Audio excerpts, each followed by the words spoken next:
laning phase when he really gets to punish.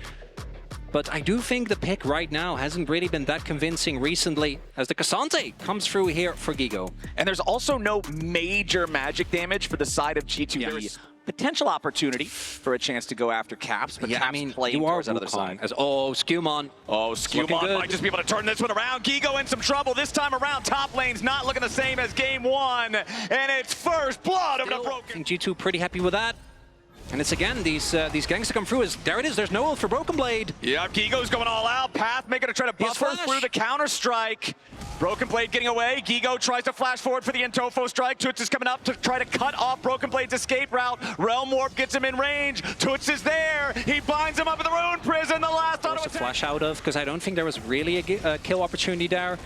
There is on the cross map though, good amount of pressure, but oh, Tatu, instead of going for Dragon, it looks like he's trying to go for the counter punch. There is, I think, a counter strike available, so we'll see if BB can outplay this. Yeah, this is pretty dangerous. Jack's very effective at defending against these types of situations. Gigo is about to die to the turret. He barely gets away. Tatu needs a little bit more distance to close into Broken Blade, and he finds it finally there with that last Q. So Furia gets their man. Gigo barely survives. That's a 2-1 game now for the side of Furia, but it does come at the cost of G2 Esports claiming all 3 grubs on the other side of the map. Now Skewmon firing off the ulti, wants to catch Gigo with it. Pathmaker to try to buffer through the CC. K'Sante's tanky, but he's only got 50 health.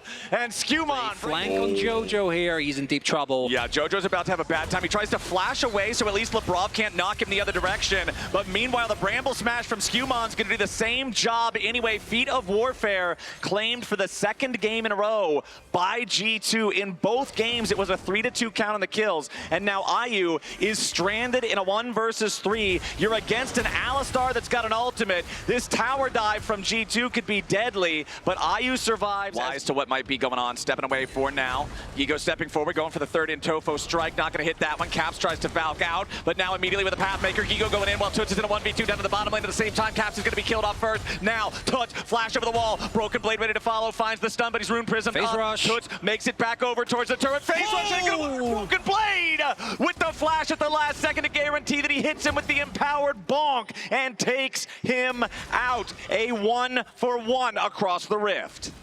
Big cross map there.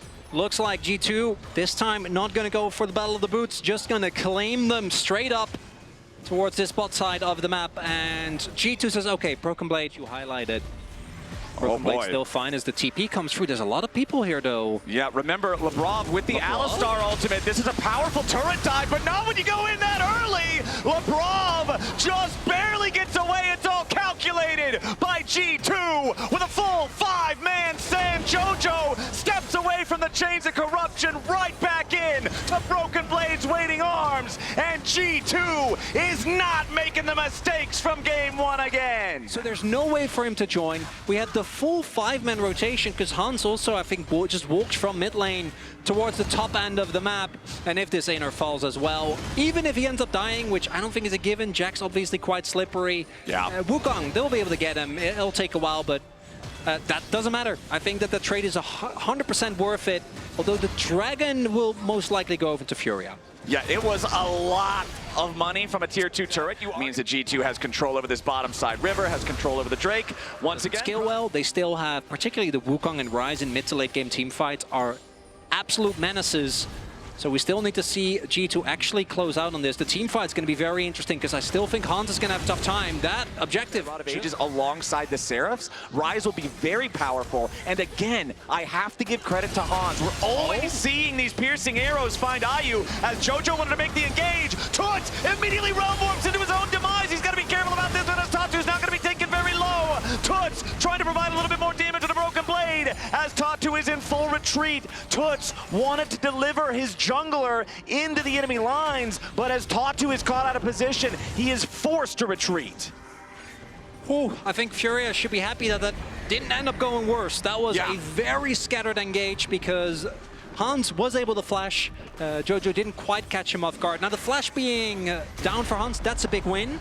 Counter kill, but I don't really think that they need to, again, as long as they get to go for these counter engages, they're going to be happy. Yeah, they might still find their counter kill here as Jojo's already down to half HP. That rail is not long for this world. Broken Blade's already got him. Tatu's dead next. And now with Gigo teleporting into 5 players in G2 jerseys, Gigo is going straight into the ground. G2 just crushed Furia. In the previous play, Furia was able to slip away. This time around, not so much. G2 found the front line, not ready for this many people to be there, and able to both get the kills, get the Otacon as well. Forcing him to Essence shift back over to safety as G2 just has total control still over this bottom side river, over this Drake pit. Easy enough for AP Maokai to just burst this thing down fast enough. Not insanely quick, but Keep still. going back to this. There are not a lot of good targets on G2. There's Hans Sama. That's about it. Yeah, well, I mean, cost is an actual flip. Is really hard to reliably deny access to Tatu, although if you just put him to like half health this early on, that'll work. I mean, Jojo goes in, but where's the follow-up? True Shot Barrage doesn't hit. Hans gets found. Gigo's gonna die at the same time. Jojo engages Amiri, but there's nobody else next to him. And Furia is just all out of sorts here in this second game. G2 perfectly confident to stay in the position they're in, to continue forcing Furia back out of the jungle. And now, with the enemy top laner down, with that Cassante frontline no longer a threat, now G2 start up the Baron and dare Furia to stop them. Oh, that's a creative angle that we see here from Tatu on the Wukong. It does get spotted though. I don't think he's going to be an opportunity to actually get a steal here. Going all the way around is, oh, Jojo. Yeah, Jojo is out of there. They know, yeah, you see the pings coming down. Like, they are aware that he's behind them. He was spotted earlier on. Ayu gets out, Toots gets out, but getting out is all they're going to get because the rest of G2, they've just got control over the Baron pit. Tatu trying to be a man on a mission, but the only mission now is survive. Tatu will have to use his Cyclone to disengage. Broken Blade keeps on the chase. He's just going to gain any semblance of control against a team like G2 as Ayu. Oh boy. Yeah, that Maokai ulti's not going to give him anywhere to go. Trying to pop the cleanse to get out of it, but Broken Blade is powerful on the Jax in this second game. And Hans Sama's chains barely miss on Jojo, but Lebrov ready to follow it up here with the pulverize into the headbutt. That's 2 for G2, and now it might just be something back for Furia. Gigo wants caps, but he has to trade his life to find it. 3 for 1 across the rift, as now it's only Toots and Tatu to try to defend, but they're nowhere near the lane being pushed, Chronicler. The tier 3 turret in bottom is already fallen. The inhibitor is the next target. It's 2 baroned up cannon minions. It's the Rift Herald power. That's, I don't think we're getting there, my friend. I don't think we're getting there, no, because obviously there's going to be soul point now here for G2. Hextech Soul is also one of the souls where becoming, or trying to play the game, truly becomes a nightmare, particularly with the amount of poke that's available. Like, every single sap lane. Just having to use the Realm Warp to try to get away to safety, as now Scumon's ready to follow it yet again. Here comes the Nature's Grasp, immediately ready to lock up Jojo. The Rel, once again beaten down before any effect could truly happen, as Scumon tries to get away. G2 backing out, waiting for their cooldowns, as Furia continues to look for something, but Lebrov is creating space. Hans backing back up again as Ayu gets the shutdown into Lebrov, but Gigo is not strong enough to truly threaten the back line. G2 have lost their support, but they take out the enemy top and support at the same time. Toots wants caps. He doesn't find him yet. Toots stuck inside the hourglass, and his time's run out. Tatu trading with Scumon as the AP Maokai finally falls there to the Wukong, but it does not matter. Toots was the only one left standing on Furia. Oh boy, I don't think he's going to keep standing for much longer either. Broken Blade stopping him from getting away with a Hex Gate. Really matter, right?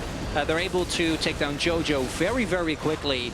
And then here it looks like maybe a turn is imminent. Ignite, But but also after the, the soul point. Yeah, the Baron up as well. it's rough. It's rough. A little We've got bit. about Oh. 10 seconds here on the Wait up. Baron. Broken Blade, however, getting caught out a little bit, but he's still not dead. Tatu wants to follow, but he goes straight into the... That's all that really matters. This is again going to perfectly set up the Dragon, basically the same time as before, but this time it will lead to a soul. That's not something that I think you can generally come back from. Jojo, I think unfortunately is still alive for a little bit. I don't think that little bit's going to be a whole lot longer, however, as he uses Magnet Storm. Might as well. By the time you're back alive, you'll have it again anyway. Hextech Dragon doing a little bit of damage onto the roster of Furia as Broken Blade goes for the flank yet again. Ayu trying to escape as the Realm Warp gets Toots back to safety, but Broken Blade already has the stasis ready to go to buy enough extra time. Turn it around, guarantee the unstoppable kill there onto Gigo as the piercing arrow. I praised him throughout the whole game, and that's a great example why Hans Sama is not missing on this Varus. And the B1 picks, back-to-back, end up being huge. It was the Taliyah in game 1 for Furia. It's the Varus in game 2 for G2, but obviously Broken Blade having an infinitely better game this time around. The team, they gave him a little bit more help, and he paid them back. Yeah, Broken Blade here in the front line now. Finally drops. The shutdown goes over to Jojo. It ain't gonna matter. Furia dropping like flies at the steps of their own fountain. G2 come back with a vengeance. And 34 minutes in, they're gonna take their win and tie up this series in game 2.